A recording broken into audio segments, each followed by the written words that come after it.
games Hold on. and Wait. solo gaming. Now we're live. I thought that scheduled thing didn't look right. Yeah, it didn't look right. We're live now. All right, so we should be in. What? All right, we're just about time. Yeah, we're 1 minute. We're gonna Well, boomer hey, through this. Well, yeah, we'll get it right. First go, right? So welcome to our new live panel show called Into the Nexus. I think we collectively agreed on that's the name of it. Into the Nexus. We are going to be bringing you all sorts of live panel discussions instead of our pre-recorded ones that we've been playing for the last few months, which I think have slowly gained popularity. Oh yeah, and we end up. The thing is, we don't edit those. No. Really. So we're like, why not just open them up and hear from you all? Oh, during the panel. Say exactly. Maybe we'll change our minds after today. We'll see. However this goes. So we'll go around the table, introduce ourselves, and then we'll jump into our hot topics for this evening. So I am Anthony from Lab Games. Yep, and I'm Francis. And we're joined by our lovely friends, Alli. Hi, I'm Alli from the Family Meeple. I run an Instagram page, Facebook page, and a newly created YouTube page that covers primarily family games and solo games. So you can check me out there. All right. Mr. Branden. Yeah, I'm Branden with All Aboard Gamer. Hello, I don't have my better half here, but I am here. And we are on YouTube, pretty much everywhere on social media. YouTube's kind of our primary outlet, but we do live content. We do board game reviews, previews. We do interviews, which is kind of a fun thing that we do every now and then. So, thanks for being here for our first live panel. Yeah, Branden, you have to do that whistle again because it didn't come through. At least not on my mic. I heard it. It's weird. Yeah. You heard it? All right. It Little it's on ours, but yeah. They got a second one. And finally, Fedigator. Toots. Hey, how's it going? I'm Fedigator, also known from a non-YouTube channel, what is it? A breath of fresh air. I can't even get it right. I don't even have the channel, but that's what it's called. I don't even know what it's called. But hey, it's good to be here tonight. And I'm Gary. I'm from Indianapolis, and just happy to be here with y'all and talk some board games. Yeah, Gary's like our go-to hype man. Yeah, Gary is our built-in hype man, I guess, right? But we've hit that thumbs known up. Gary for years.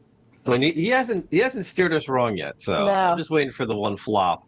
Yeah, We'll see. It's bound to happen. It's bound to happen. It's a matter of time. So for our flagship series, right, our flagship episode where we're going to go live, I thought we'd talk a little bit about it, sort of keeping it in theme over the last few weeks. We've been really having a lot of discussions about Kickstarter and crowdfunding in general. And, we touched on a little bit about a fatigue, and I think the two kind of work hand in hand, right? And I think the bubble of Kickstarter kind of led us to where we are today, where there was this massive surge of just campaign after campaign after campaign, and people backing probably like up, double-digit campaigns every year. Probably 10 to 20 campaigns for at least the last 3 years, and then all these campaigns start shipping finally, and now you're catching up with all this freight. At least most of them. Most of them. That's what we're talking about today. Based on all the pictures I see on Facebook with just stacks of boxes that look what came in today, and it's this pile of boxes bigger than them. It's quite interesting to see. So, we're going to talk about a little bit of the darker side of Kickstarter fundings and Kickstarter deliveries or failure to deliver. And I know it's a small percentage from, I guess, statistically, right, on how many actually never funded and never delivered, right? But I think it's worth talking about those currently that are not fulfilling, or they're sort of changing the rules of fulfillment at the end, late in the game. Well, and I think it's the discussion that we're going to have today, I think, is extremely important, because what's happening in the darker side of crowdfunding, right, speaks to the direction that we have taken crowdfunding as an industry, which is very different from a lot of other industries. So I think we're touch on that today too. Yep. So I think leading us off on a lot of this is Branden, because he's been the most, I guess, researched recently in a couple of the few hot topic ones. So Branden, we're going to let you lead off with this and then see where it goes. Oh, wow. I didn't know I was first. So right was, So yeah, Lexi and I jumped into the hobby like hardcore in 2018, and we discovered Kickstarter pretty much right alongside that. And so we have certainly backed our share of games. We have certainly bought into our share of hype when it comes to campaigns. Most of the campaigns we've backed, to be quite honest, have not let us down, which we've been fortunate. I think we haven't actually experienced a campaign that funded but then never delivered. I still have yet. Hopefully, I never experienced that, but many people do. So I'm always interested in this phenomena because it does seem to differ. The experience seems to differ between person to person.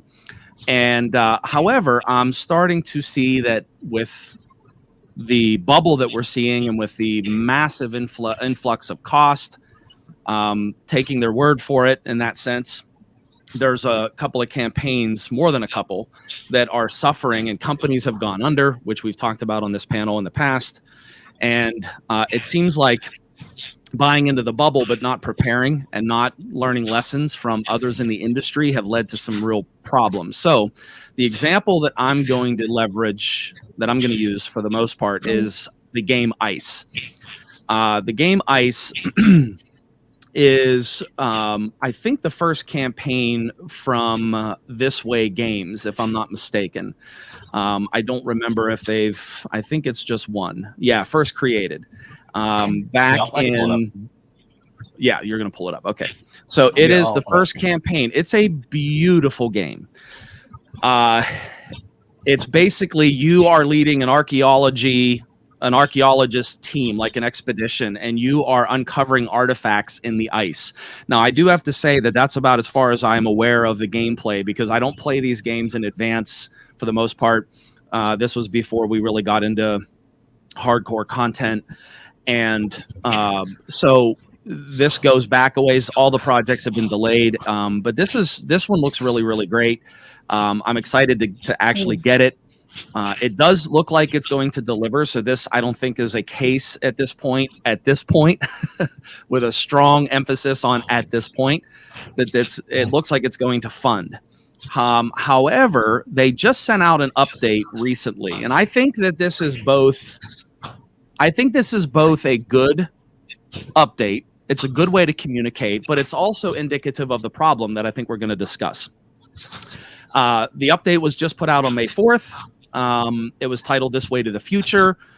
And 2 years, it says here, the month's update marks exactly 2 years since launching the campaign. So it's already much later than was expected, which has become the norm, which to me is more of a danger factor than anything. The longer something is delayed, the more that you're allowing for potential problems, in my opinion. I understand that maybe the delays are because they're trying to wait it out.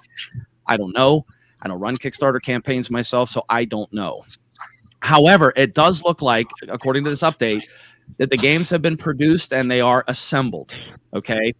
However, they then, after the nice pictures of showing us the good news, they move into this thing that we've all become too familiar with at this point, and it's another major hurdle for us. And TLDR is what they have here. Ice is coming, which is good, and they are communicating it. However, they're asking for more money. Now, this is going to differ very wildly from whoever's going to talk about Mythic, who's basically holding the games hostage. I don't think This Way Games is doing that. And I don't want to read this entire thing, but they actually go through a very lengthy list here and even bring up Holy Grail games. And part of me is like, well, I get that. I understand that this is happening to other companies, but that doesn't make it, I don't know. It doesn't matter to me that Holy Grail Games just went through this problem. I think anyone that's kickstarting and backing things on Kickstarter crowdfunding is aware of these things. So they're not asking us, they're not holding the games ransom, but what they're doing is, it looks like that in June, they're going to be launching a support campaign on GameFound. Now, I've never seen a publisher do this yet. Maybe some of you that are on here can maybe correct me if you've seen it happen. I've never actually seen a support campaign being launched specifically with the purpose of offering some ice. So they have artwork for this game. They have an art book. They have some of those nice little extra stuff that maybe people don't want, but a lot of people do.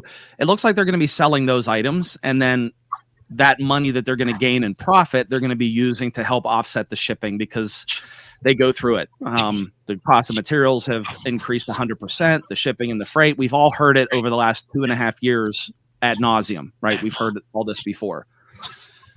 So, like I said, I don't look at this as pure bad because certainly there's a worse way to handle this, as we're seeing with Mythic.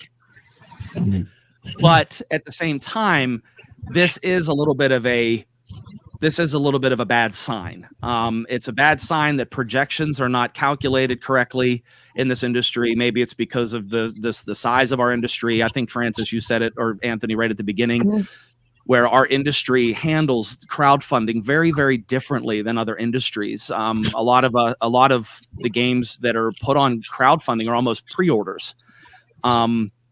Not projects that are the lifeblood and passion of someone who's in their basement, with an idea that wants to get it funded in order to do that. The board gaming crowdfunding space has become something very, very different. And I just think that if they don't learn from this way Games is going to find itself in the position that Holy Grail Games was in, that many other companies have found out that is very bad.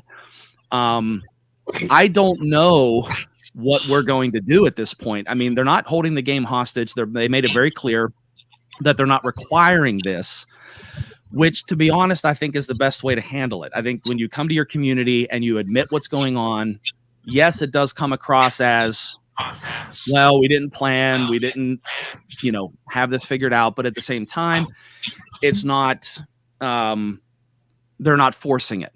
They're asking us for support, and you can do it or not. It's elective. But the idea, and I was just talking to some folks, I'm not going to mention who, I was just talking to some folks the other day about running a Kickstarter campaign. And they said it's a lot different than you think. It's very, very difficult. It's strange. There's a lot of things you can't anticipate. I think in some ways these shipping and cost estimates are best guesses. And so I think that there is a measure of patience that gamers do have when it comes to these kinds of issues. And I held my breath when I was reading all of this. I'm like, oh no, what are they going to do? And that's because a lot of companies are handling it poorly. So again, I think that this is a bad sign. I think this is what we're seeing in the industry, why our games are costing so much money, why companies are failing. It's because of this kind of thing. Now, is it partially their fault? Probably. But at the same time, no one could have anticipated the last 2 years, what happened in the freight and the cost and everything else that have risen. So I don't know what your thoughts are on all of this, but this was, I think, an interesting way to handle it. They're offering items. It's not like they're just saying, hey, can you send us more money for shipping, which other companies have done. They're actually saying, we're going to sell you some cool ice-related stuff if you want it. So what do you think about this? Do you think this is a good way to handle the overages and the additional costs? Yeah.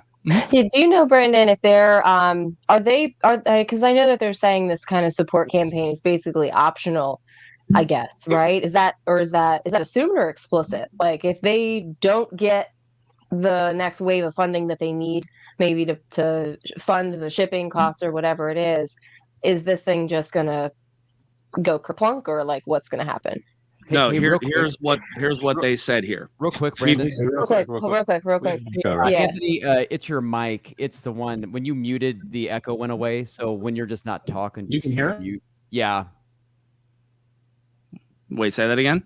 Anthony's mic is picking up feedback. Oh, okay. So so when they're muted, it goes away. People in the chat have saw it or heard it too. So, but go ahead. I'm sorry. I just wanted to. Oh no, that's okay. Yeah. You don't want to hear me twice, folks. I totally understand that. Hearing me once is plenty. Okay. So here is what to answer Francis's question. It is in the update. It says, once we received the troubling news about the shipping costs, Team This Way immediately got together to figure out how we could solve it. We've seen other companies in similar situations ask their backers to suddenly pay additional funds for shipping, but we absolutely did not, which is in all caps, want to do this. You, our faithful and dedicated backers, have all waited long enough for this game already, and to suddenly ask for more money without giving anything else for it in return didn't seem fair. So they said it's not an option. So flat out, that's not an option. We also didn't want a solution. Now, here's the key, that required all backers to donate something. So that's also something they did not want. We wanted whatever we came up with to be an optional choice. Times are tough for many around the world. And see right here, this is a company that's actually, yes, they're in a little bit of a pickle, but they're also realizing that if they're in a pickle, so are all of us gamers. Okay. It's not like companies. And that's what I feel that sometimes these publishers really are desensitized to the fact that, okay, we understand that you're having a problem. And if this update was just them listing out their problems and not acknowledging that we as gamers have economic problems right now, I would be a little bit more irritated with it. But the fact that they said this is important. Times are tough for many around the world. And just because we are going through hard times at this moment doesn't mean that we want to force this burden upon you all as well. So what I will say is, from the looks of it, it's optional. They're still going to deliver the game. They're still assembled.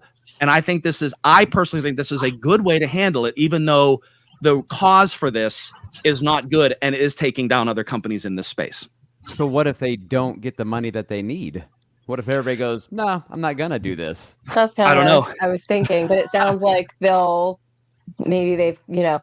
they have some funding that they can use as an emergency. Well, didn't they talk about being transparent in that thing? And I get it. I know that's what I'm saying. Business, to me, doesn't sound explicit. Like we're assuming a lot. Yeah. At least I feel like it's assuming a lot. It's all great words. Like it's all stuff I want to hear, but I don't feel very confident that you know what I mean. Hit a certain number. So that's why I asked. Yeah, if you're going to be transparent, then what are the numbers? What is the cost you still have to make up? Mm-hmm. Do you not have that? Or you have it, you just don't want to dig into your piece of the profits, which I get. I totally understand. But you made the commitment. Everybody followed up on their end. You have to follow up on your end. I don't know. Yeah, and it doesn't say that. Right. They don't mention cost. All they say, the TLDR version. So the shipping for ice doubled recently, and we could use your help. A quick support campaign to offer goodies is coming soon. That's the first bullet point of the TLDR. The second one, we're going to do everything in our power to still get ice delivered to backers within the time frame we've mentioned in previous updates.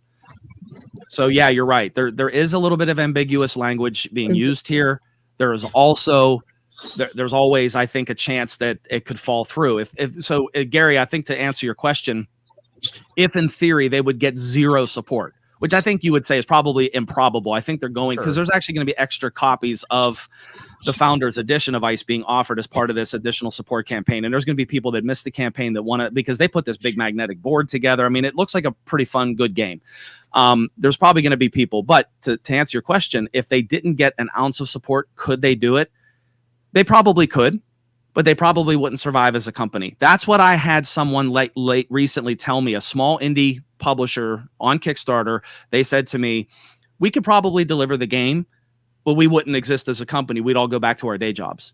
And so it sometimes for these companies, that's really what it is. If they have to absorb a cost like this, they'll do it, but that's it for the company. So that's probably what they're facing, Gary, is what again, we're making an assumption there too. So I don't know, but that's a good question. When was this a campaign? What year? 2 years ago. So it was 2021. So 2021. Okay. So this time it was May 2021. And that was right when everybody was seeing all these shipping problems. And so that wasn't a surprise that in 2021, it wasn't a surprise that everybody saw the costs going up. Interesting. Yes. Like, if it's 2019, maybe I can understand this, but in 2021, we all knew by then. Right. Yeah. And that is true. And that is one of the things that irritated me when I was talking to you all about this one, where it's like, didn't they know this, or in other words, when we're talking about the risk of crowdfunding, we're all told, and we have to check that box that says, we know that we're not guaranteed anything and it's all risk. That's what Kickstarter has done now. When we back anything, we have to check that box that says, you may not get anything. Okay. So we're assuming an amount of risk, but these companies, I don't know how they're managing risk. I don't know what they're doing. I think they want their games to fund so badly that maybe they're sort of promising things that they can't. Maybe they're assuming, like you said, it could be. I don't know for sure. I don't work at these companies. Even if I did, I wouldn't be able to talk about it probably because of non-disclosure agreements. But the idea is they're probably so excited to have their game, and this was their first one, that the critical nature of it, funding, is probably so impactful that I'm not saying that they're lying or they're overpromising, but maybe they haven't done their full risk analysis, given that it was May 2021. The pandemic at that point had already been going on for a solid year, if not longer. And we had already started to see this stuff happen. So yeah, that part, I agree with you on that one. Roberto in the chat, I didn't even know this. He got it from The Economist. The cost of shipping of a 40-foot container from China to America is down now $1,400, down 93%. Yep, from the height. So yeah, and like what Steven says there, that was my first response. Like, this is odd. Why this is happening now? I assume they're shipping it from China. I think is this a European company too? Yes. Okay. Yeah. Yep. So yeah, I think they're French. I think they're French. Okay. Yeah. Very, very interesting. I didn't realize they'd come down that much. That's pretty. I heard that as well. I heard that that's too, huge. because everybody hit the ceiling with CMON, and other channels had put out videos like blatantly calling CMON out as liars. Right. You know what I mean? I'm not saying that, CMON. Okay. I'm just saying that a lot of videos had come out like, you're lying because these freight containers are coming way, way down. It's not as bad as what people are saying. So I don't know. I think there might be a little bit of deception going on. Again, I'm not trying to throw accusations without evidence, but it seems like we're getting conflicting information. Right. So when we don't see a number, we're just told, boy, hey, I'm really behind. And if you could chip in a little extra, well, how much? I don't know what that means. Yeah. Yeah. $1,000 behind or $100,000 behind. It could be either. I could still put out that same update. And they're not the only ones. Like, we've been seeing this for a while, hence the discussion. Right. But yeah, right. We just curious. Is our audio echoing anymore? Just a tad, but not like it was. Okay, we'll work that out. Yeah, I don't know where it's going. We'll have to figure that. It's definitely better. Okay. Yeah, because when we do our lives, our Patreon lives and stuff, we have no. Yeah, they never had this issue, but you're right. I'm looking at that the $20,000 cost, and I remember seeing a number of Facebook posts by publishers saying that their freight cost was anywhere between $18,000 and $20,000 a container, and if they are really down to $1,400, that's pretty significant, right? Yeah, so I think huge. If they're asking for more money to ship games, they're obligated, in my opinion, if it's post campaign, they're obligated to prove where this additional cost is. I'm curious too, and we have some comments kind of speaking to this as well, that the publisher is not always the one like getting the container and shipping the game, right? Mm-hmm. Like if they're working through a fulfillment center, that fulfillment center might be hedging their bets and saying, okay, a container is $1,400 this week, but it's so volatile, we're gonna hedge, our estimate, and we're gonna charge the publisher X amount of money, even though a container today might be down. Well, here's also my question. Are they, at the time when they're getting the quote for the shipping, are they locked into that? Are they signing contracts? Because then a year later, if it drops 75%, well, now that cost is on the logistics provider that you're talking about, that third party, where they quoted 20 grand. Now they're not getting their 20 grand either for the shipping. So part of me wonders if there is a lot in this chain that we're not aware of that is causing problems. That's the kind of information I would hope would be made transparent if they did do this campaign to raise funds, because kind of from an investor's perspective, which is what we are as backers, right? Yep. We need to know, like, okay, what's the extra ask? We're happy to pay it, but we need to know where it's going. Yeah. And we were having this talk the other day. It's just that, like, if you go into this thinking you're pre-ordering a game and that's really the extent, right? You pay $60 for the game plus $10 shipping as a pre-order for next year, then you're in the wrong spot, right? Because this is not a pre-order system, no matter how you slice it, right? Because if you read the fine print, there's no guarantee on any of this. This is a crowd-funded support, almost like an investment, right? On what backers are assuming is a sure thing, and they're reacting to when they don't get the game as if this was a sure thing from the start. Like, how dare you not give me my product? I'm like, well, there's always a risk in this, right? This isn't a pre-order from an established publisher directly from their website where they are obligated to give you what you've paid for. And maybe that's why we're seeing what we're all discussing is the bubble that's happening is bursting. Maybe, and I just saw someone in the chat, Adam, said, do you think backers have just become more savvy? I mean, that's a great comment, because I think that this is educating backers. We always want to be like, how come people keep backing these things? Well, they're not. People are turning away backing. Even in our own group on Discord, people are like, no, I'm not backing anymore. Like, we've dropped way down as far as our campaigns that we back. And maybe that is what we're seeing. And that's why we're seeing games that we're like, wow, how come that isn't? Because it's odd when a game isn't making 6 figures right now, right? It's weird because we're so used to that, where now games are making 5 figures or barely funding. And you're like, how come? Well, maybe this is why. Maybe it's because people are getting burned and people don't have the money to be burning like this in an investment thing where there's such risk. Yeah. But it was a great model during a time when people were kind of pre-ordering through Kickstarter, or else we continue to do that, I guess. But because you could just order enough. You didn't have to worry about doing your own estimation, because you're just getting people to buy what they want ahead of time. And then you would see these Kickstarters go, okay, well, our Kickstarter failed or it didn't fund, but we're just going to go direct to retail now. I think Bestiary of Siglium just did that, which is like, it failed. They pulled the campaign because we did a video, like pulled the video, whatever. And now it's like, well, we're just going to go right to retail with it anyway. So it's like, okay, well, why were you even trying to Kickstart it then? Not that that's a criticism, but that's just the model that we're in. Do you know what I mean? They're pivoting, right? Let's see if we can crowdfund it. We can't. All right, well, we're going to make it anyway. We've had fully planned to do that regardless, so we're just going to fund it ourselves, right? So right. It's interesting. Well, like I said, this is not the worst update that I've seen. I wasn't featuring this because I think it's such a bad update. I think This Way did a great job. It reminds me of Fantasia. Fantasia had Endless Winter, and this was a high-profile thing. It was their first campaign. They experienced a lot of delays, but they kept updating and at least let you know. I think you're right. There is still some ambiguity, but I think they have to walk this fine line of being so transparent. Now you might have people asking for refunds, at that point, if they think they're not getting their game.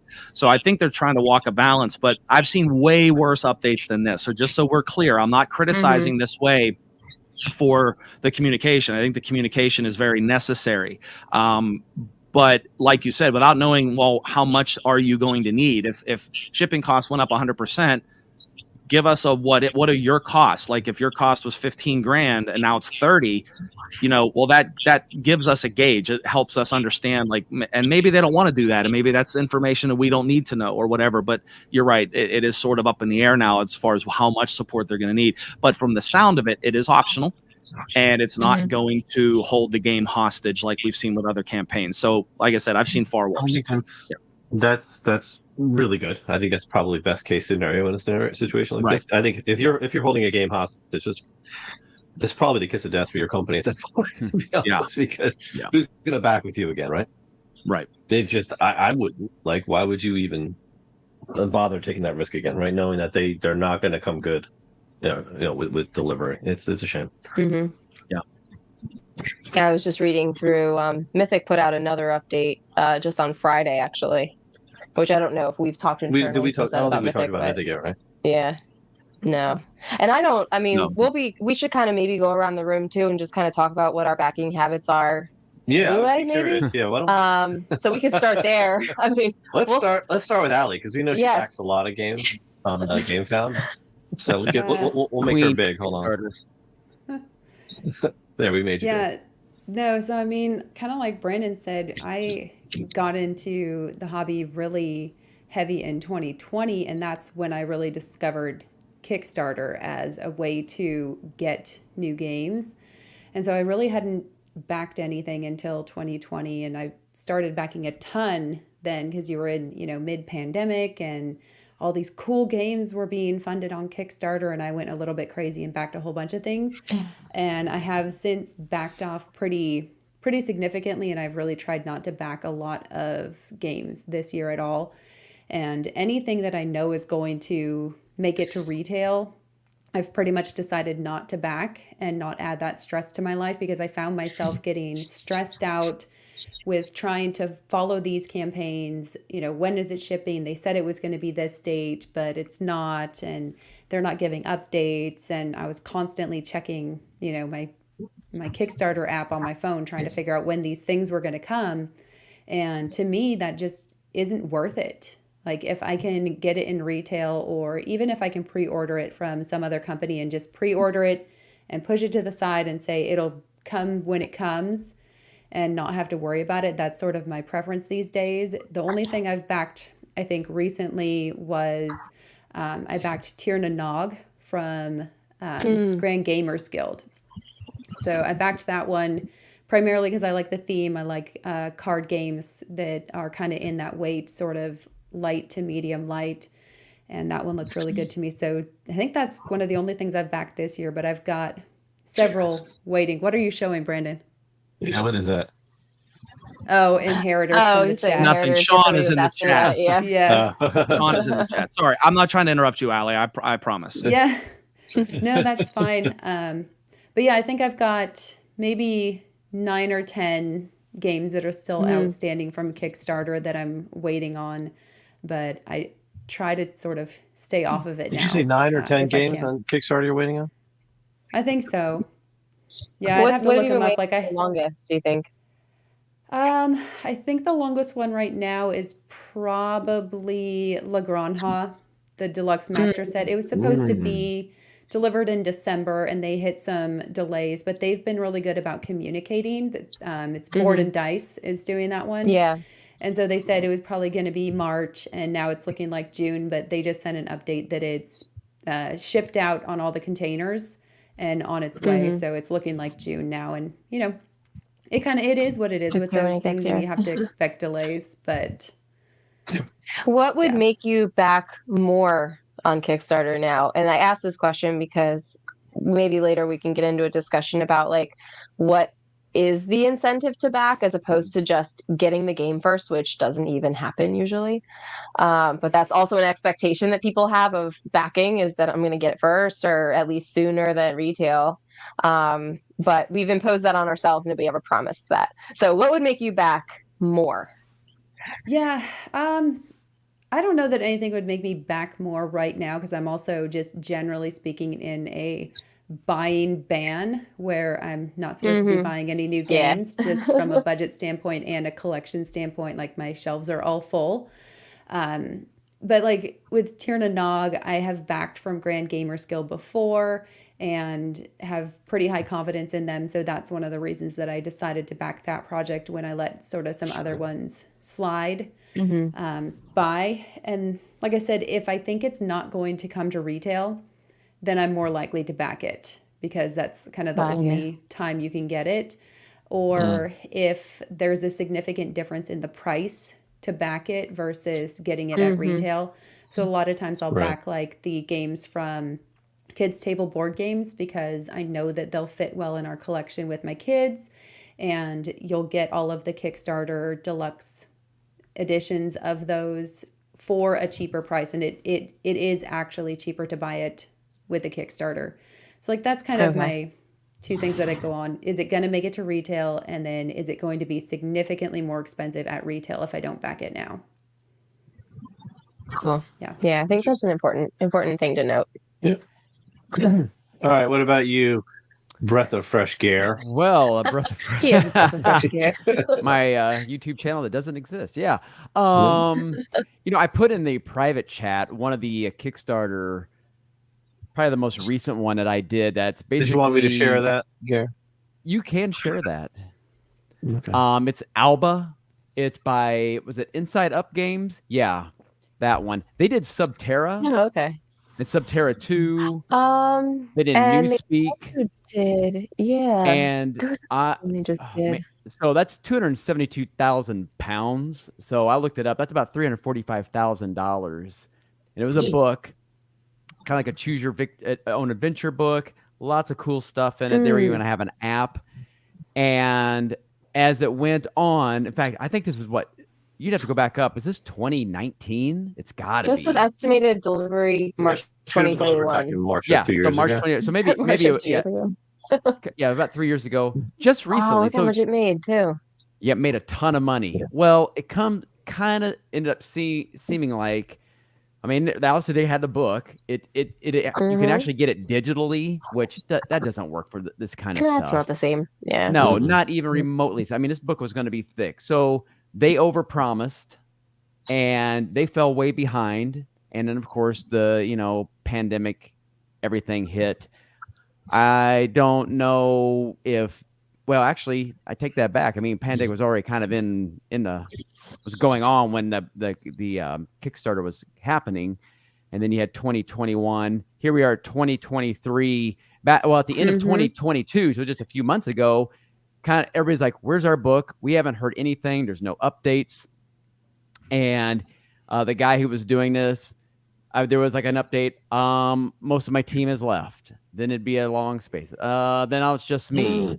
I don't know if the book's going to come because I'm out of money. Everybody's like, we gave you $345,000 for a book, right? So where is this? Now a couple months ago, well, I'm gone insolvent, and due to UK laws, it's going to a clearinghouse, and now another company owns it called Naylor Games. Well, they brought an update. Oh, Naylor, NALOR.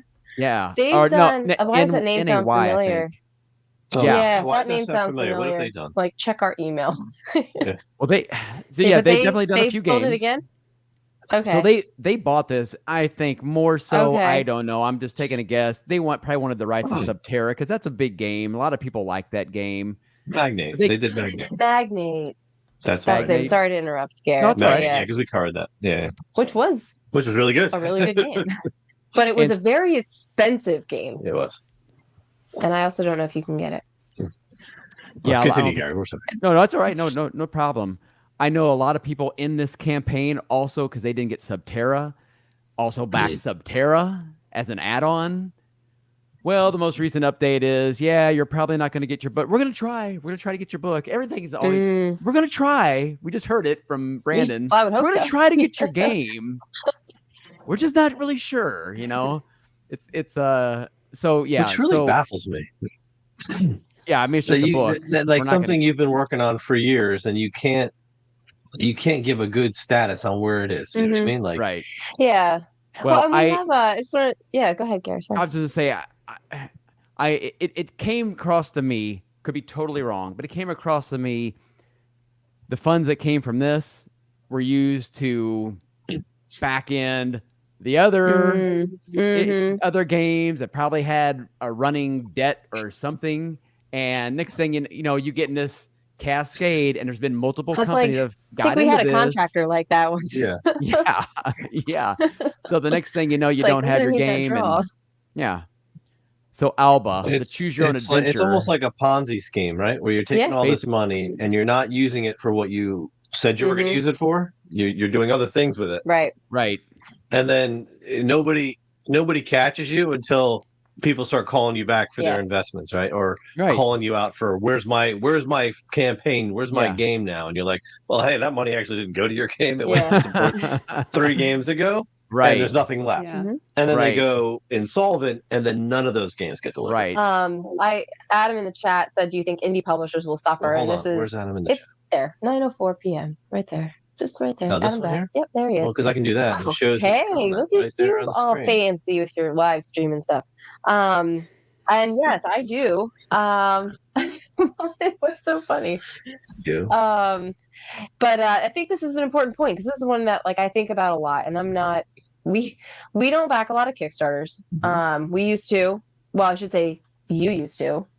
I did. Yeah. And we can talk about our experience. There you go. I like that. But I think that I do think that it's unfortunate, because you have a lot of these, say big companies, but medium-sized companies that are sort of just not kind of poorly run, maybe, because there are some companies obviously that are a sure thing. When they go to Kickstarter, that game's going to retail, you're going to see the product, there's never a question about it.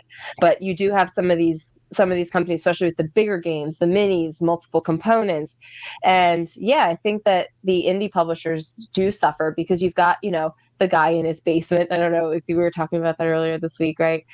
Who's trying to make a game, trying to get it out there, just kind of want the buck to make it happen. Mm-hmm. And if people are starting to be more, tight walleted when it comes to backing these games, then absolutely, I think they're going to suffer.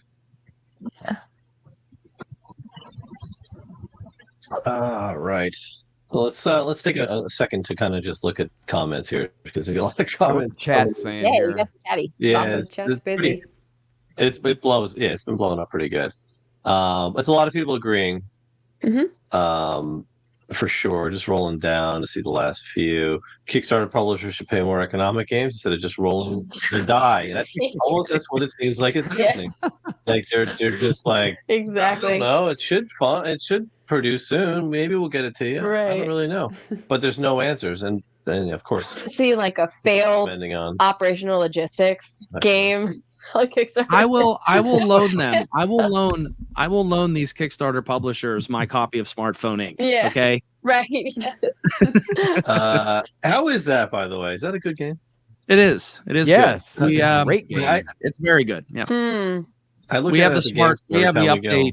We have the update 1.1, which actually includes a whole separate board for 2 players, which is better cool. for 2. Yeah. Oh, nice. Okay. Oh, nice. I think the mobile as well, like the smaller version of the small box mobile version of that. markets. Yeah. Mobile markets. Yeah. Yeah. I feel like that was like one that was hyped a lot one year, and it was like we were just like, hype. I don't want it. Yeah. It was the heat of probably 2019 or whatever. The height of it where we kind of just got turned off by all the campaign. So Garrett, what is your Kickstarter queue look like recently? My Kickstarter, I believe I have maybe 4 out.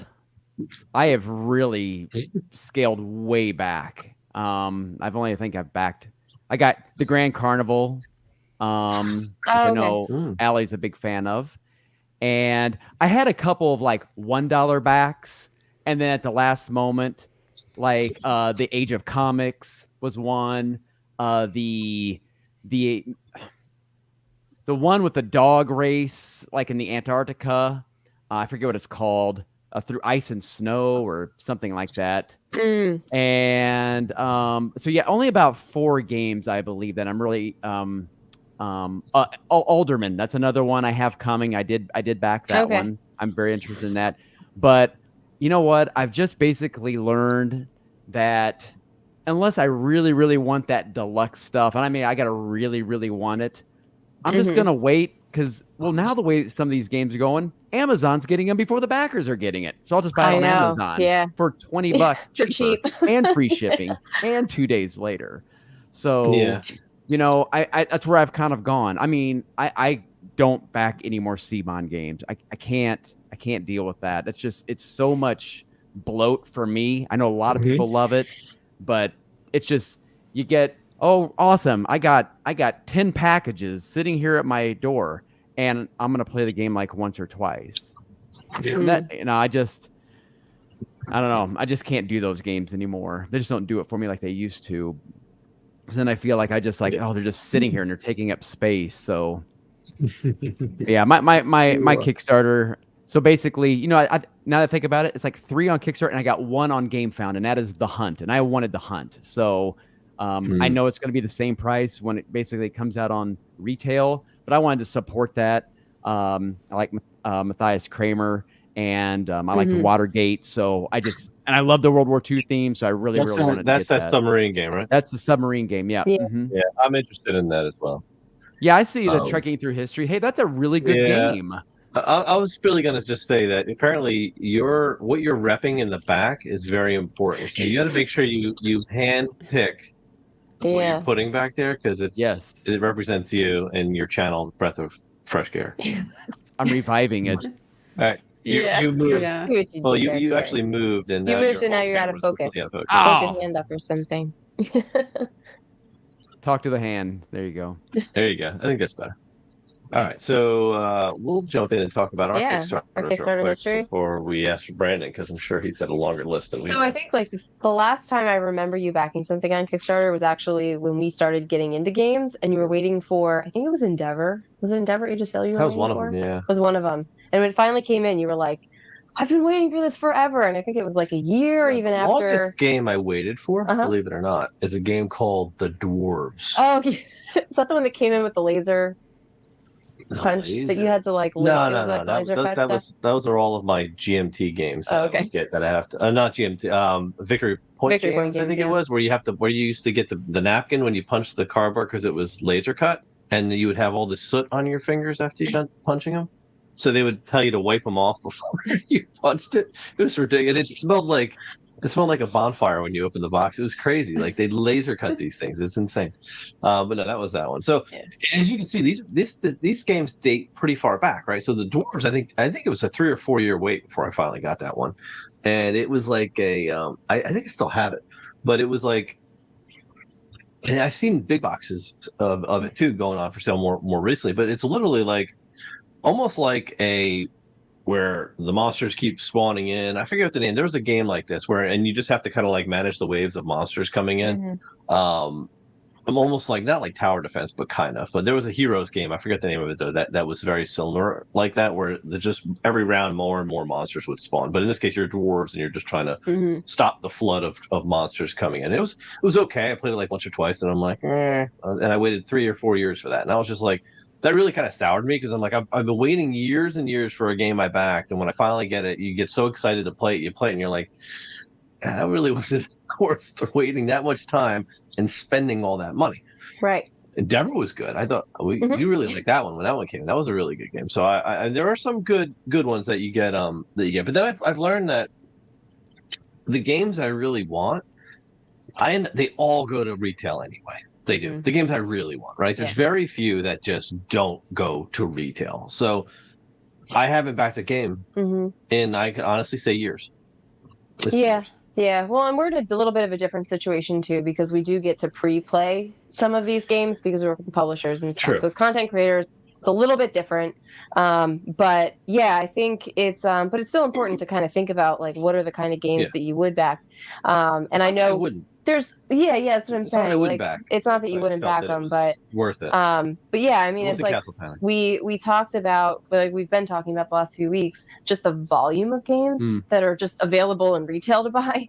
So I know that at least for me, like looking at all the Kickstarter projects is almost exhausting, because it's just we've tried to start covering them, and there's just way too many. And there are some really good ones that are nice and flashy from some bigger publishers. I think we had a comment in there about certain companies kind of using Kickstarter as a sales platform, and that's not what it was intended to be, which is the case. But it does kind of, because everything's relative, it does make those like mom and pop shops trying to make a game, it's a really heavy, not heavy, but it's a really high bar, I think, to meet.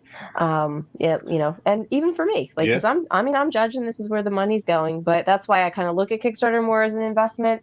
Like, do I want to see this? I'm gonna put my money in front of this project and like hopefully it works out. Like, but I'm not doing it necessarily for me as much as I am because I believe in the project and I want to support it. Yep. I think the longest Kickstarter I've ever waited for was for those component collectors.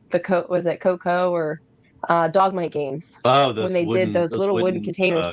And it was funny because this was not a Kickstarter I backed. This was a gift for me from my stepdad, actually, who, when we first started getting into games, was like, hey, I backed this Kickstarter for you. It should be here in like a couple of months or whatever it was. And so I was like, oh, yeah, this is so cool. And I'm waiting.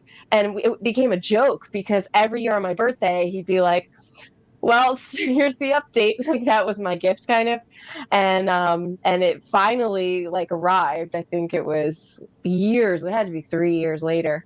But I mean, they were worth it. It was cool. But, you know, to your point earlier about like, okay, wait. And now I'm playing this game and it's like, okay, great. Would you have enjoyed the game more had you just gone to the store and bought it, you know? Rather than waiting? And what does that anticipation and the waiting actually add to your expectation of your experience with the game? Because Gary even mentioned it too. Like, I'm going to wait all this time and I'm going to spend some money and I'm going to play this game maybe once. Is this something I really need to back? Yeah, I don't know if the wait necessarily killed me. It was definitely the game not being that good that killed me. Well, and how does your taste change in that amount of time? So you back the game. You're exactly right. And then you have 2 years of playing other retail games or games that were out in previous years that you've just discovered. And now by the time it comes, you have 2 years more of gaming experience where now your tastes have changed, the mechanics you like change, and you get this game in that you probably would have loved 2 years ago. And now you're just like, meh, it's okay. It's fine. And I'll pass it on. So Yeah. Yeah, no, you're right. You're exactly right. I think a year. If I don't get it within a year, then I'm going to outgrow the game unless it's something that's like really in my wheelhouse. But I've gotten Kickstarter games that I've really enjoyed. We had New Bedford. I really liked that one. And that was one of my first experiences with Kickstarter early on. Like I remember going to a Gen Con, like my first Gen Con, and I saw the big sign for New Bedford coming to Kickstarter soon, and I was just like, wow, that game looks like it's a whaling game. Yeah. Like, are you kidding me? Like, this looks incredible. So I backed it, and then it's great. I believe it's so funny. I'm looking now. I believe that was the very first game I backed too.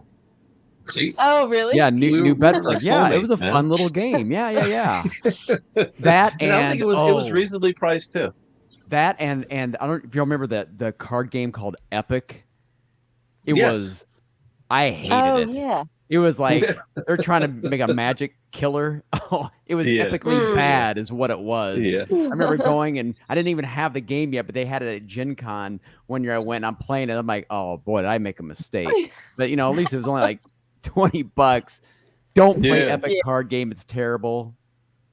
And that was back when probably around the time that like Star Realms had come out and they were making Hero Realms. Yep, that's exactly right. Yep, that's when that kind of thing. Yeah. Well, now we're back in that mode again. Back again, yeah. It's cyclical, right? It's cyclical. Yep. Here come all the That's pretty funny. CCGs. Yep. It's really weird. We just looking at chat. We had people waiting in a dead room that said we weren't waiting for us to go live, even though we were live. Where was that room? The same link? Yeah, like right here. So Ken Albert. You know what? I wonder if when you jumped off, They shouldn't affect anything. No. I don't know. Because once it went stream, I don't know if YouTube just didn't refresh for these people who came in at a certain point. Hold it closer to your face, Gary. Like hold your hand up in front of your face. Move off of That's him what I for just now did. while he's Did you get it? his blur. No, like right in front of your face. But we can do that. We have Even the camera's tired of him. Let's be honest. Yeah, That actually might be the case. I'm not clarifying anymore yet. Yeah, Yeah, that's so weird. Okay. what's really killing me. Actually, you guys just want me to have it like this the rest of the time. There was a name of the game that is, if anybody in the chat can find out, there was a name of the game that the dwarves was very similar to in the way I said, like as the monsters were like spawning around and coming in. It's an older game. It's a big blue box and it has a bunch of miniatures and they're all monsters and you play heroes. And it was like Champions of something. It wasn't Champions of Midgard, but it was like Champions of something. And it's an older game. I just can't remember the name of it. It's going to drive me nuts. We don't have it, but it's a game that was pretty popular back in the day. Like I'm talking back in the day, like 10 plus years All right, ago. there's your. So that's your trivia for the day. If somebody can guess the name of that, I will put your comment right up on the screen. That's supposed to be a draw, right? So that's our Kickstarter, and like Francis said, we are in a fortunate position that a lot of the games we would normally back. It wasn't Heroes of Lansing Air. It is way before that. Not Dreamblade either. It's way before that.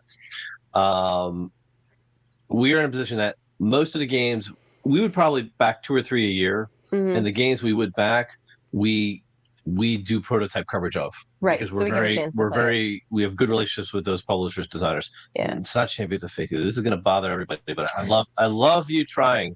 And I saved Branden for last. I know he's definitely bigger Kickstarter backer than we are.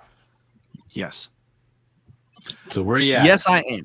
Well, we have. Now, this is, remember, there's a lot of things that are delayed, and I want to mention that, okay? It's going to sound bad. We have 20 outstanding. Now, that's including some expansions. The oldest one, and I cannot believe this, was a $29 expansion on Kickstarter. Wow. The expansion was for Atlantis Rising. That launched on November 3rd of 2020. It is still not delivered as of May 7th, 2023. Wow. They're lucky that I even have, I love Atlantis Rising, and that's why it stayed in our collection. But when you're talking about changing taste, like Alli just mentioned, and you have a game like Atlantis Rising, if it didn't stay on our collection, I still don't even have the expansion for it. Another one is Honey Buzz, Fall Flavors. So there's a lot of expansions in that list. About that one, yeah. Yep. After Atlantis Rising, my oldest after that full game is Ice that I just talked about. So you're saying 20, but that's over a 3-year back period. I only have one that I'm backing currently on Kickstarter, and that is Forges of Ravenshire, which I played, and I like it. It's really good. So, but as I look through here, in fact, a lot of them are expansions. Some of them are like, I'm still waiting on Collab, which I think is going to be a good game. I got to play that one with the designer, The Flood, Deliverance. These are a lot of smaller publishers, right? I like to back smaller publishers. So I do like that kind of a thing. Forges of Ravenshire is like literally you talk about, I mean, a family run. It's an indie developer, BA Games, which doesn't stand for what you think it stands for. BA Games. It doesn't stand for what you think it does. But like Gary, I do back games sometimes at $1 or $5, to gain access to the pledge manager, just in case it turns out that it's something that I want. I will say that more often than not, it's not something that I want. But we back everything Garfill. But as I'm looking through here, we have Unconscious Mind, coming. Sea of Legends, which is technically on its second round. This was for, we played Sea of Legends at Dice Tower Retreat. Really liked it. So Lexi was like, we can late pledge, if you want to. And so it's one thing to have FOMO, but when you play it and you really, really like it, it's something that you think is going to hit the table, then I don't see a big problem with it. I will say that Monstrosities for Atlantis Rising is apparently supposed to ship very soon. Like, I think that it's already at the distributors. I'm just waiting for a confirmation email. So I should be getting it very, very soon. But that's like, you're pushing almost 3 years for an expansion. Wow. And you're like, wait, what? Like, what's happening? Like, are people even playing Atlantis Rising anymore? I don't see it really anywhere. So, and then on Game Found, we've only got a couple. One of them is the Castles of Burgundy Special Edition. That's one of Lexi's favorite games. So she definitely wanted that deluxeified. Because let's be honest, the Aaliyah production, even the 20th anniversary production of that game, is still garbage. It is. They're junk, and I get that. So yeah, I get it. But like, we were gonna back Tainted Grail, we backed out. We were gonna back Sleeping Gods, Distant Skies, backed out, and we're selling our original Sleeping Gods, which has been played like 3 or 4 times. So it's basically brand new. Yeah. Wow. So what you was didn't the play it or story you didn't behind like that one? it. Yeah. I heard a whole lot of things at once there. I heard a lot of things at once. What? I think we all want to know what caused this. Why? Why what? Yeah. Why'd you get rid of it? That was like a 180. That was like, we want it, we want more stuff, and then like, actually no, and also we don't want the game at all. Sleeping Gods. Oh, because it's not a great game. It was definitely overhyped. Sleeping Gods is, well, let me say it this way: you can't play it very well unless you have a big group of people. You have to play all 8 characters plus the captain, even if you're playing at 2. And that means that if you're playing at 2, which Lexi and I do, you each have to run 4 characters plus the captain plus manage the boat. Plus, when the game launched, it was broke. He had to release errata like right away because it was so broke. Really? The combat was completely imbalanced. We were on the first page of the map. In fact, I will say this: we never got off the first page of the map. And when I reached out to them and I said, "Are we missing?" I actually reached out to to Red Raven and I said, "Listen, like we want to give this a fair shot. What are we doing wrong? What's happening?" And they literally said, "Well, because of the open nature of the game, the first page doesn't mean that everything's easy as far as encounters. So you have to balance it out because you might end up traveling off the page and never return to the first page. So you can't it's not like they're easy missions at the beginning and then they get worse as you get out. It's not like a video game. I'm expecting kind of a video game thing where they do balance it, where things close to you at the very beginning are a little easier because they know you're going to get there first. And then they sort of block off some other areas by putting really difficult enemies kind of as gatekeepers there. I'm thinking of Zelda, games like that. So I'm expecting that with Sleeping Gods. We were walking into caverns on the first map in the first series and literally getting obliterated, like had no chance of winning. And it just started to feel like so much management for not very much payoff. And I'd rather play other story games if we're being honest. So I did a 180. We were going to back Sleeping Gods Distant Skies. I said no thanks, because once again, how is Sleeping Gods Distant Skies sold and built? He's putting in all the fixes from what he learned in the first game. Wrong. Sorry. You need to go back and fix the base game. Don't tell me another product and tell me, oh, this is the better version when I've already spent over $100 and some bucks on your deluxeified first Kickstarter. No, I think Sleeping Gods was not handled properly. I don't think the game is as great as a lot of people said. But, and in fact, most reviews that I watched on Sleeping Gods, it was big groups of people. That I could have handled. But definitely, and that's the main reason. It doesn't play good at low player counts. It doesn't scale. Yeah. Because we played that. We not play tested. We reviewed it in prototype. We previewed it for a Kickstarter. We did Kickstarter, but I don't remember playing 8 characters. Oh, we played the whole We played every. Oh yeah, you do. Oh yeah, you have to. It's in the rule book. In fact, someone argued. Yeah. Somebody on Board Game Geek argued with me about that. Said, no, you don't. You don't have to do that. It's in the rule book. Yes, you do. You have to play with all 8 characters, and if you don't, the game does not scale down for you. You would have to make other fixes, and at that point, what's the point? I don't. What I'm saying, Sleeping Gods might be a great game if we had 8 people, but even 6 people, even 6. But at two, it's a nightmare. It's a nightmare. And I don't have the energy. I don't want to do it. Story games, totally, absolutely. Yeah. So I just don't. So we've backed out from a lot of stuff. We backed out of let's see here. We backed out recently of Deep Shelf. It's supposedly the Diogenics. Is that the one? Dinogenics. Oh yeah. Reprint. Mm-hmm. I was interested in it, but I'm like, do I really need another Euro like this? I have other games like this. Do I need it? So I said no. And Lexi is always happy when she knows that I've said no to a Kickstarter. She loves it. But most of them are honestly expansions or games that we missed. Like for Dead Reckoning, we already have the base game. We backed it for some of the playmat and some little accessories. That's it. Mm-hmm. So when I say we're backing 20 projects, we're not talking multi-$100 projects, all 20 of them. We don't do that. Right. Most of them are expansions or little accessory things that we're doing. There's a handful of actual games. For example, we're getting the Isle of Trains All Aboard. Primarily because it's our channel's name in the name of the game. So that's a key for any publisher out there, is just make a game with All Aboard or Train on it, and it's definitely got one. They've got me. Yeah.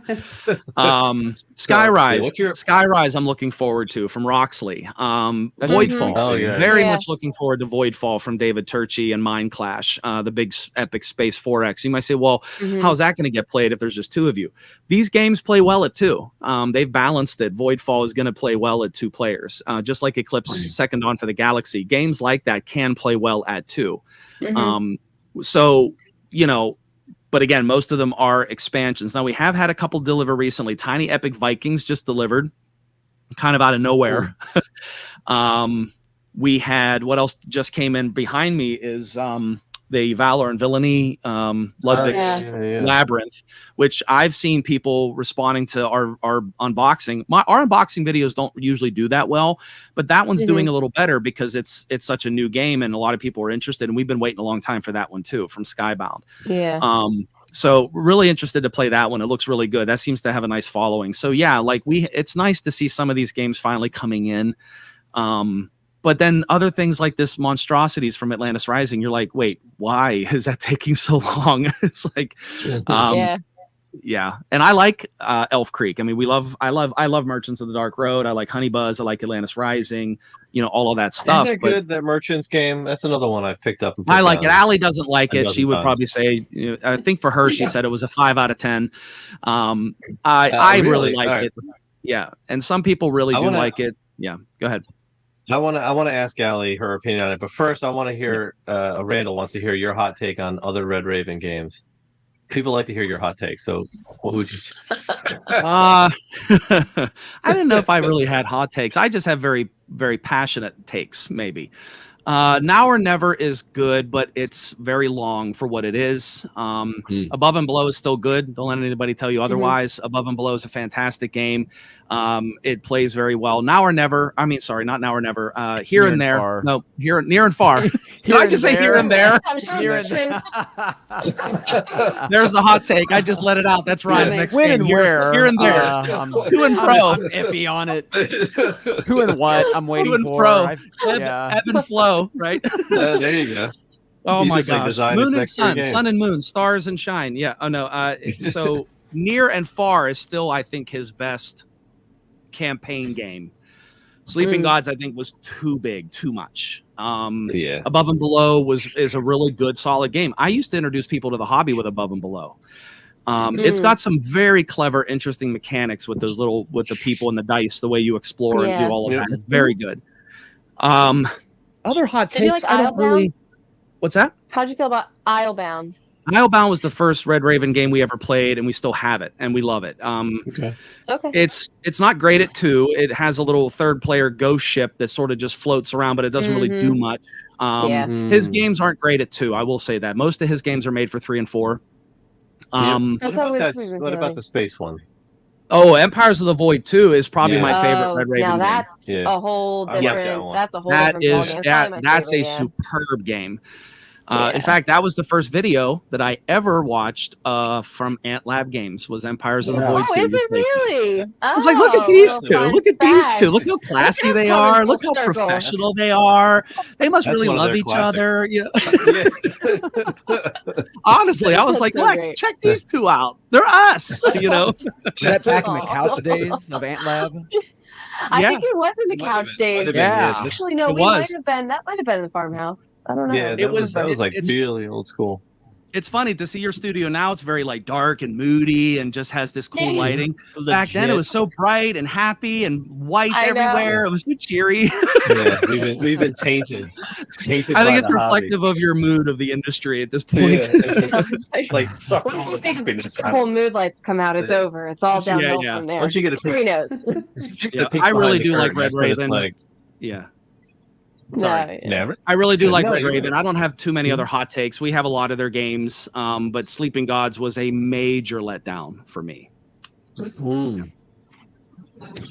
Well, it's unfortunate because I mean he's made a small fortune on that game, Yeah. right, Yes. on Kickstarter. Yep. I'm gonna jump to Alli real quick. What is your hot take on merchants? Oh, my hot take on Merchants of the Dark Road. So Branden taught this one to me and my mom at the Dice Tower retreat. And if anyone really wants to hear my thoughts on it, you can check out my video on the Dice Tower retreat wrap up that I did on my YouTube channel. But long story short, I did not like the luck in the game. I felt like I got stomped No, with the Brandon's luck out. in the game. So it was like there's a lot of planning that goes into it where you have to make sure you have everything in your like caravan cart that you need in order to fulfill these contracts that you have that you've drawn on these cards. And then you go out into the dark road and you deliver on these contracts. And I was last in player order, so I felt like the entire game I was trying to just keep up with everyone else because everyone was going and traveling and delivering all their stuff. And so I would tag along with other people who went out because I was like, well, if I can go with them, then I don't have to spend one of my turns to take this action. I'll just go along with them. So I went along like once with Branden, and the way that the dice rolls came out, I lost a bunch of stuff out of my wagon. And then Brandon's like, okay, Alli, what are you going to deliver? And I was like, nothing, because what I was going to deliver just got taken out of my wagon. So I'm doing nothing when I just went on the dark road. So, I mean, I scored fine on it. It felt unbalanced to me on how much strategy and planning was involved than to just go out and get it completely wiped out with the luck. Very Oregon Trail. Yeah, it was. Like, I it was a hunted little all bit these like that. It's bison like, and oh, guess then what? You have died of dysentery. Like, Okay, yeah. thanks. Great. Yeah, Yeah. that's kind of how Wow. it felt. So we played it Well, pretty here I late in thought the you were going to evening. blame Brandon's training or his teaching of the game. That No, he did fine. My mom loved the game. She really enjoyed it, but she said she was sitting there and she was like, "This is not going to be Allie's game. She's not going to like this." So, yeah, I mean, it's a fine game. Like Brandon said, I would give it a 5 out of 10, which is it's Wow, okay. that's- I would play it again, but I would never reach for it personally. Yeah. Like if the Wow, group pulled it that's out not- and said, "This is what we want to play," I would play. I wouldn't refuse to play the game, but I will never pull it out myself. that is a hot take then. Yeah. Yeah. 5 out of 10. Crazy. Have you played, as Adam Brown mentioned here, have you played Brandon Come and Gone? I like that. That sounds like Yeah. the next new Red Raven.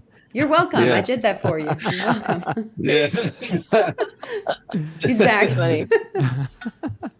All right. So I guess- you've saved us from buying the game. Yeah. Yes. 5 out of 10. I mean, you might Yeah, like right. it. There's a lot of people that really, really like it. It was not one for me.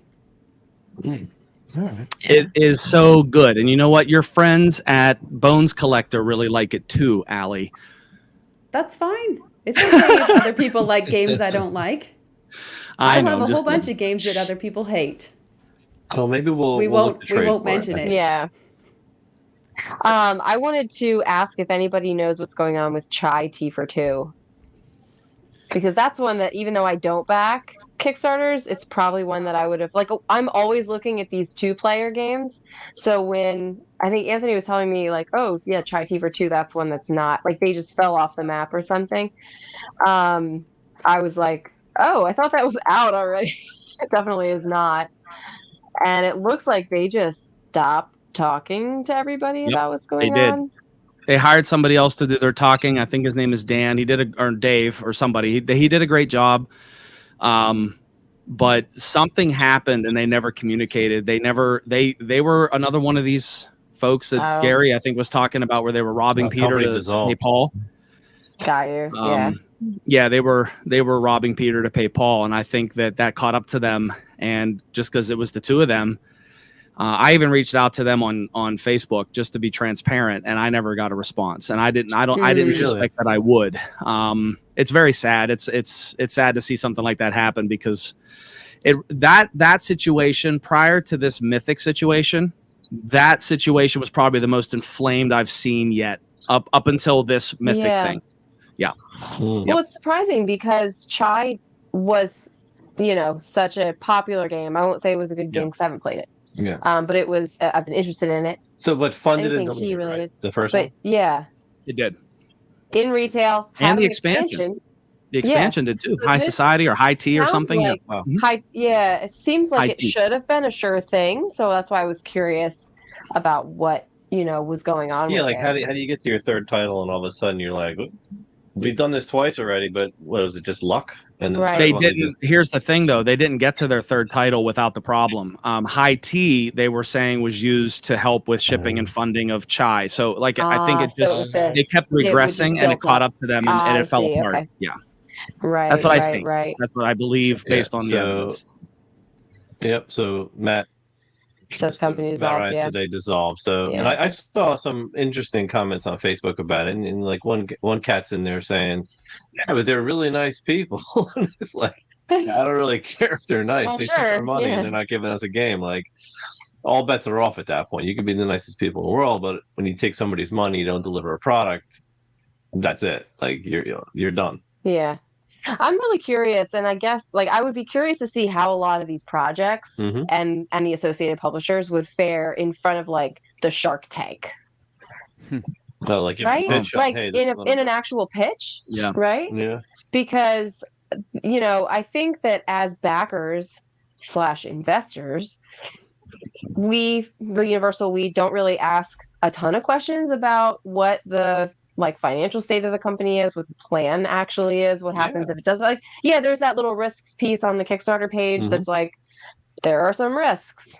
Here they are, But I think that we kind of take for granted that, again, these things are just going to go through for the most part. And so that's why everybody gets a little bit bent out of shape when they Oh don't. yeah. So All of a sudden it's when it doesn't happen. I would like to maybe go around the room if we can, if you guys are comfortable dedicating yourself to a response. Do you think it's more, because I think there's probably responsibility on both ends, but do you think it's more the responsibility of publishers to pull through and make these things happen? Or do you think it's more a responsibility of backers to understand that this is an investment and be smarter about their investments, ask more questions, even if it means asking the publisher before backing the project? What do you think? I'll answer that first if you don't mind. Yeah, please go ahead. I even have a third option here. Okay. While I do think it is on the buyer, like buyer beware, right? You need to know you're getting into this and that there's a chance. But I also think that these Kickstarter and game founding crowdfunding corporations have a fiduciary responsibility to the people on their platform investing money, right?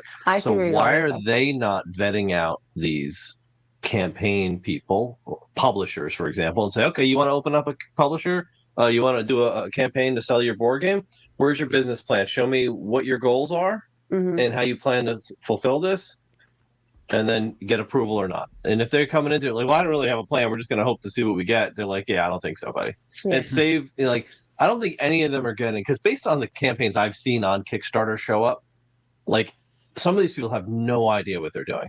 And a lot of people can sniff that out if it's really bad, and you'll see they don't get any money at all. Right. But then you've got other ones that are like, this doesn't seem right, but people are falling for the product, right? Because if you're a really good salesperson and you can put together a nice Kickstarter landing page with some really snazzy pictures, well-written thing, it doesn't mean you know a lick about how to get your game produced, what the costs are for manufacturing in China, what the shipping freight costs are going to be at some point, how long it actually takes to get it, how much money do you need to put down up front.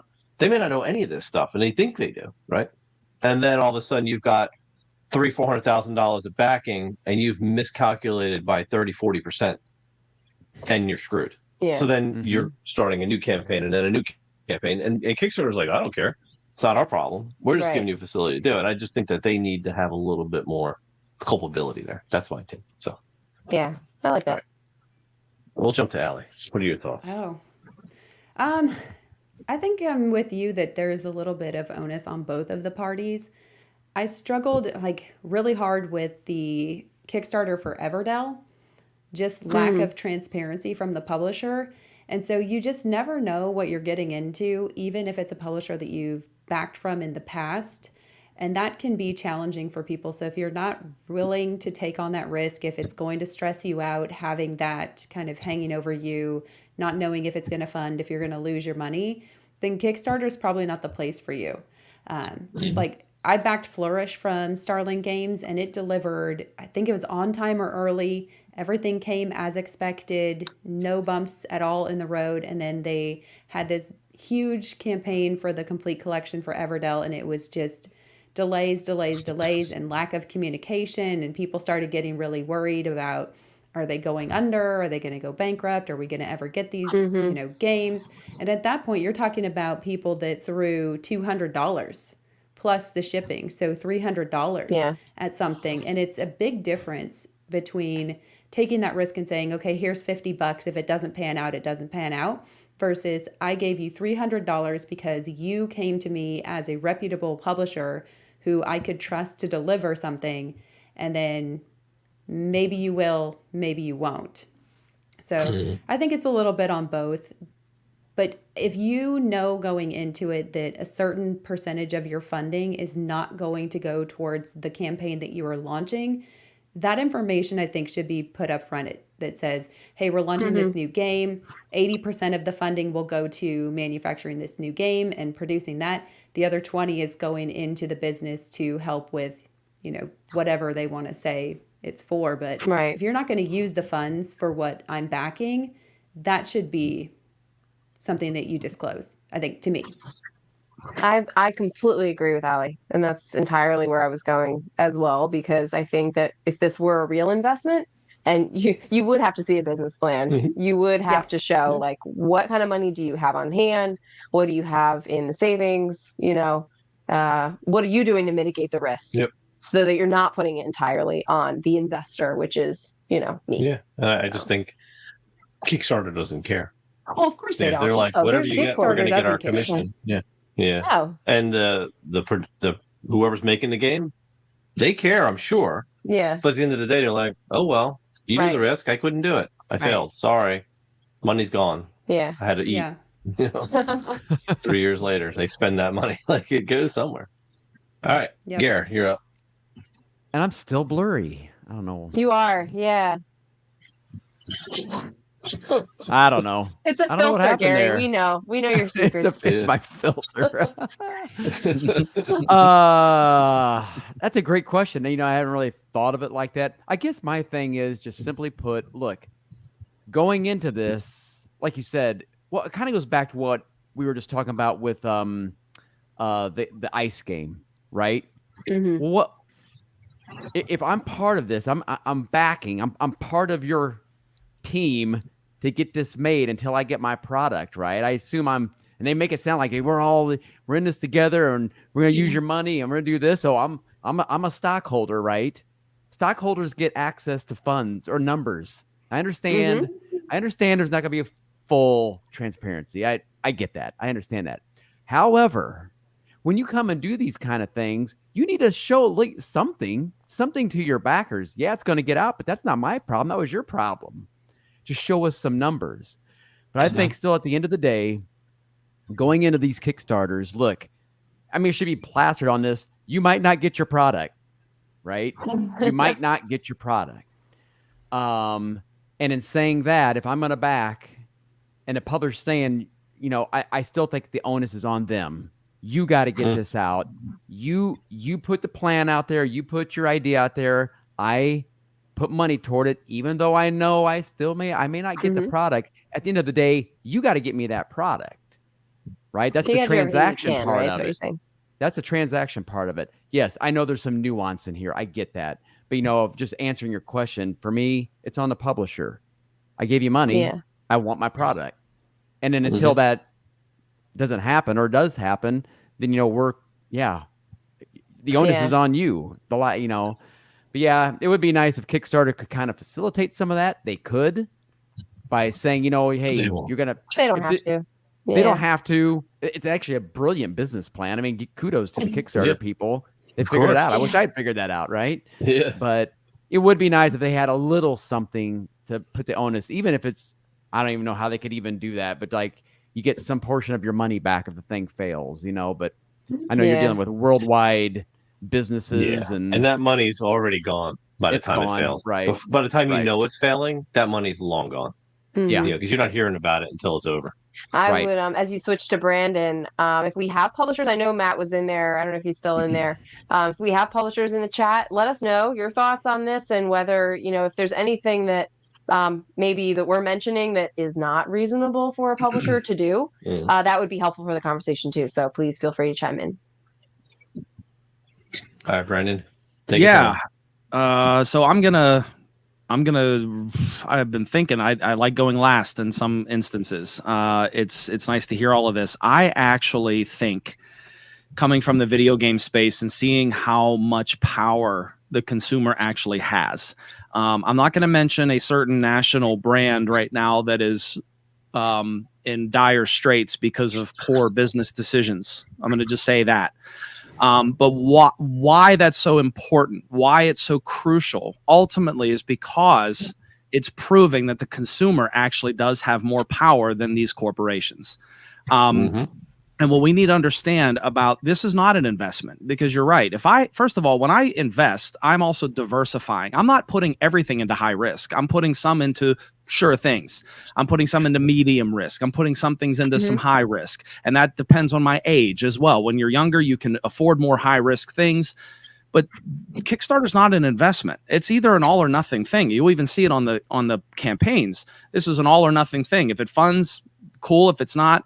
But Kickstarter's already putting forward that they are a platform, and if it funds, they get their cut, period. Whether it delivers or not, they don't care. I don't know if that ever will put the onus on them, because then what if they are giving business advice? What if they are analyzing business plans?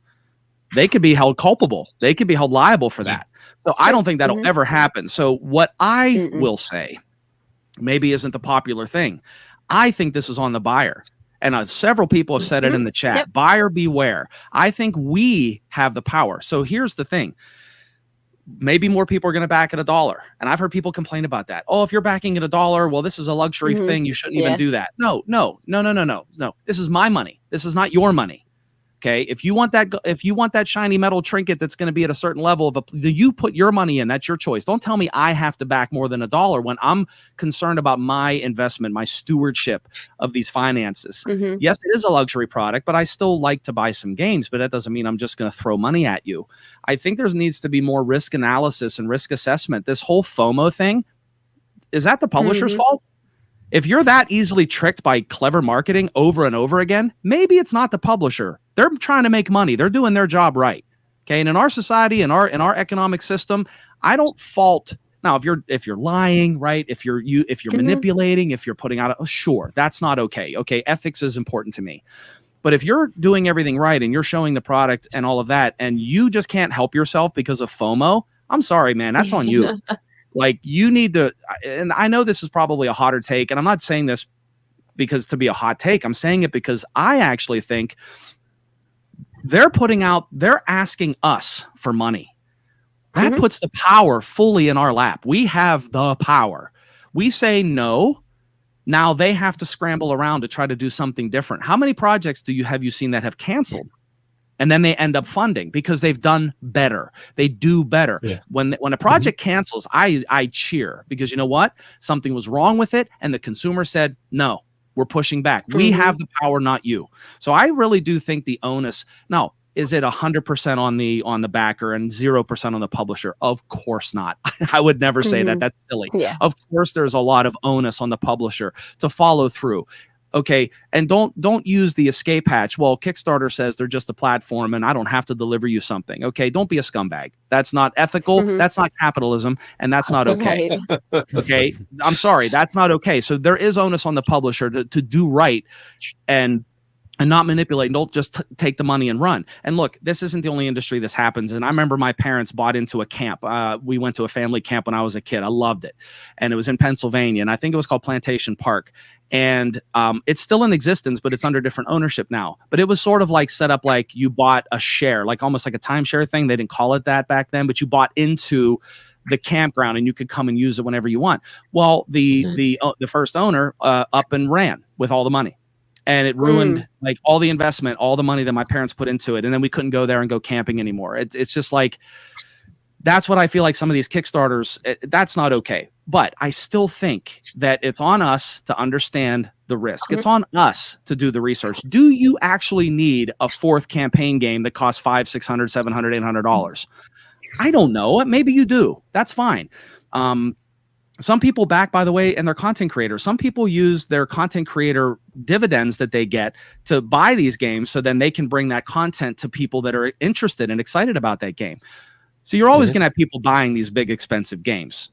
Long story short, I think the majority of the onus is on us. We have the power. We do. To use the forums to our advantage. Look what's happening with Mythic right now. It is getting review bombed. And Board Game Geek has actually, it seems like they've stepped back and haven't deleted those bad reviews. It's almost like there's such a wave of response against Mythic right now that they're not even trying to, it almost seems like it scared Board Game Geek off. Now I could be wrong, but I've watched that score like just plummet into the red at this point. I mean, it is the very definition of a review bomb because of bad business practice. That's our voice. So I don't agree with it, like in that sense, like the review system there. We talked about that, but what you're seeing is a response against bad business practices. We have to exercise our power. Yeah.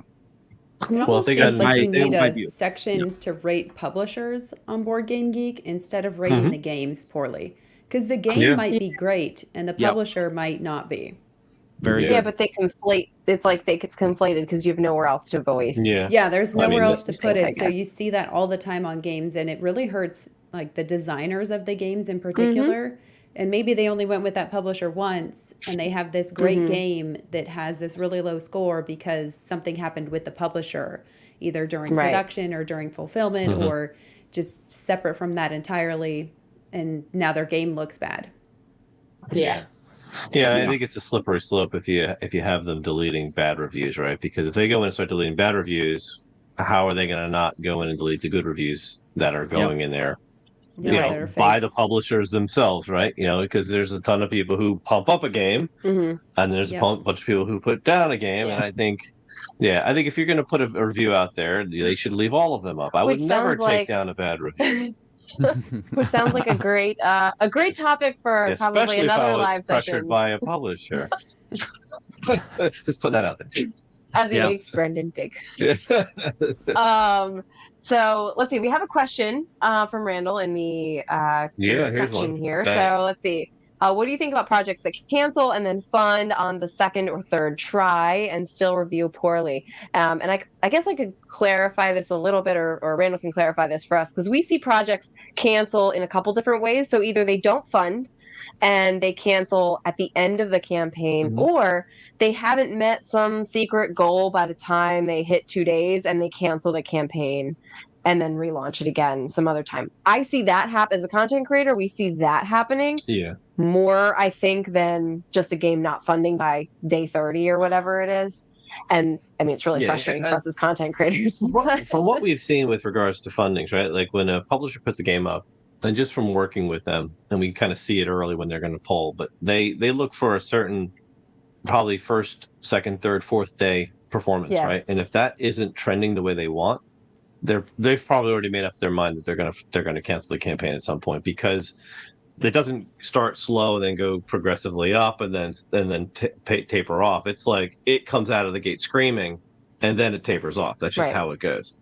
And if they're not near their unwritten goal, and usually their funding level isn't always exactly what they want, right? They want more than that, and they're hoping to get that. So they will cancel just if they don't think they're going to make it. Now, I appreciate them canceling the project, knowing that they're not going to be able to make it and going back to the drawing board. I appreciate them pulling it down because the initial reviews of the content are not positive, right? Because then people are like, oh man, this doesn't look very finished. The rules are all screwed up, blah, blah, blah.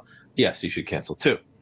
Now, if they do fund the third try and the game reviews poorly, then it's just a bad game. And I think people bought the bad game. I don't blame the publisher for that. I just think that there's bad games. That don't go through Kickstarter. There's bad games that go straight to retail that we all make them mistake. At least with the Kickstarter, you have advance notice of what that game is about. You pretty much can get the rules. You can look at all the components, what it's supposed to be.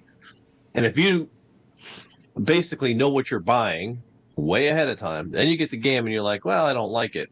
Just like I'll use my dwarves as an example. I knew what I was getting.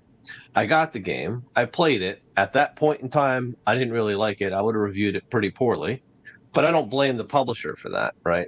I blame, my tastes have changed and it wasn't everything I wanted it to be. Now, if they delivered me something that was of lesser quality or was not what was advertised, then poo-poo on them. Right. But that's just I think to kind of piggyback on that, I think I'm totally fine with projects canceling, like you said.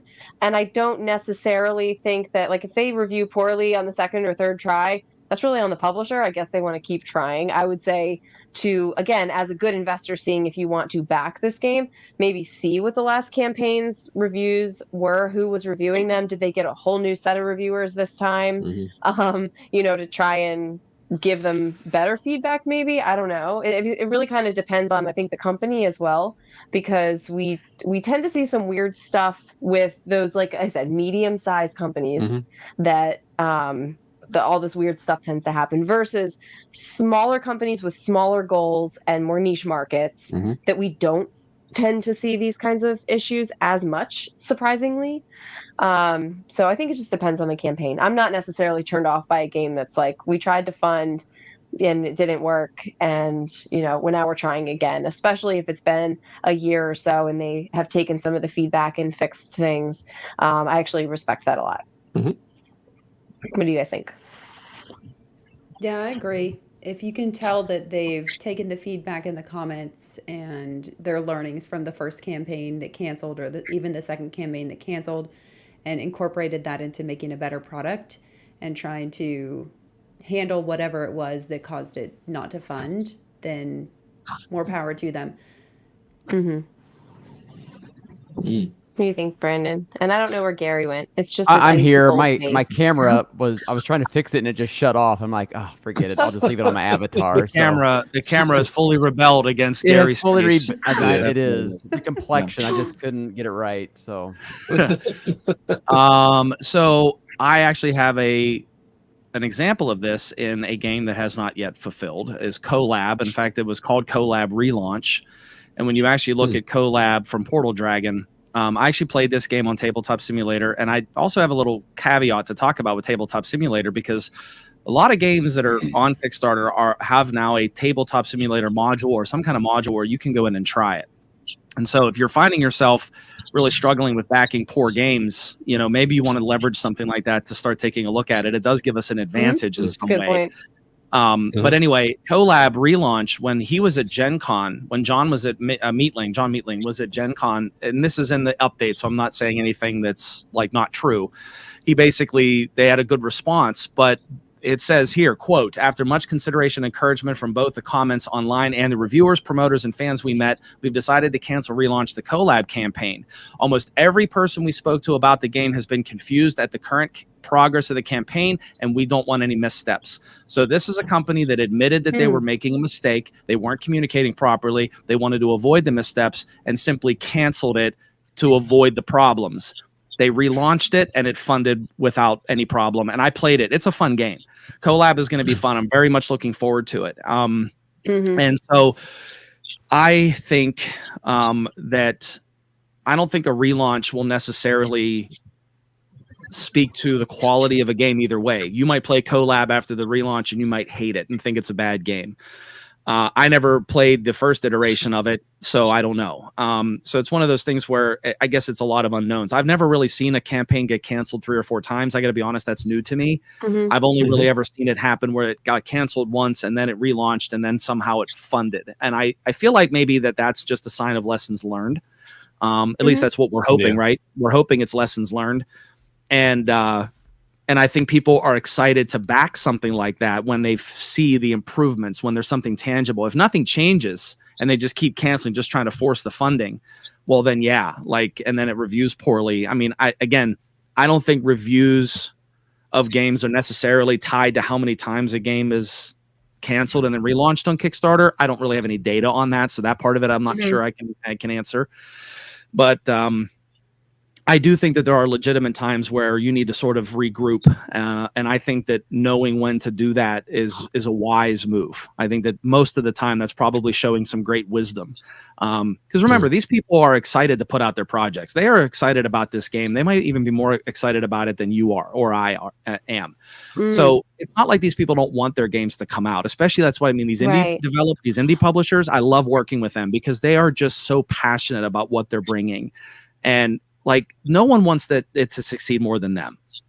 And so I really do think that giving the benefit of the doubt that they're trying to do the best that they can, but being able to say, you know what, let's regroup. It's got to hurt, it's got to hurt, but it's the right thing. And so I applaud it. I think that's good. As far as how the game will review, again, I don't think that those things are necessarily linked. That's my take. I agree. Yeah. Totally agree. All right. I think we're up on a good length of this discussion. Yes. So we probably reel it in if you're all good with that to close it out over an hour and a half. I think that's about what we want to target, right?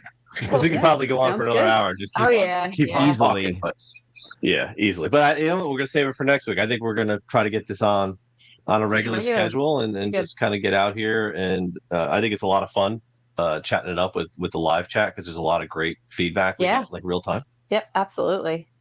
And we'll definitely we'll promote it more during the week because now that I think we kind of found a groove and we got it working and it's actually working. So successful. So I'll kind of a little call to action for any of you that are in the comments or anybody who's watching later on. let us know what you would like to hear us talk about. So we're always looking for topics for these things. Usually it's like something that we just have thought about or have been talking about during the week anyway. Yeah. But if there's something that's going on or something you kind of want our insider opinion, I think you could call it that. Let us know. We would love to take your feedback as well. Yeah, I'm sure you were all in a bunch of different Discord groups, a bunch of different Facebook groups related to board gaming. You probably see a lot of the chatter that goes on, and that's where and so do we. and we see it too. And I think it's really good discussion topics because it's really hard to get good context out of a stream of like comments and back and forth. Right? Absolutely. You kind of see a bunch of different sides of it, but it's always good to kind of talk through these things to get other people's opinions to see what's happening in the real world, not just in this sort of online echo chamber that you say.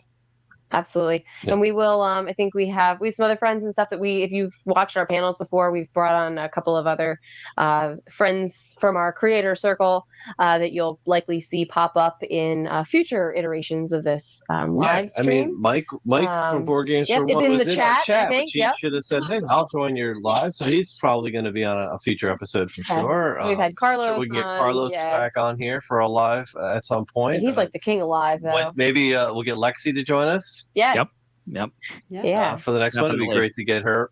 Yeah, love to hear her opinion on a lot of these topics because I think we're going to keep this going because it's a lot of fun. I think we'll enjoy this, especially live. I think it's great. Yep, absolutely. And I think we have everybody's information in the details down below. Yeah, we do. They're all in the links. And the best part about the live is I don't have to edit it after we get off. It's just done. That's so great. It's so good.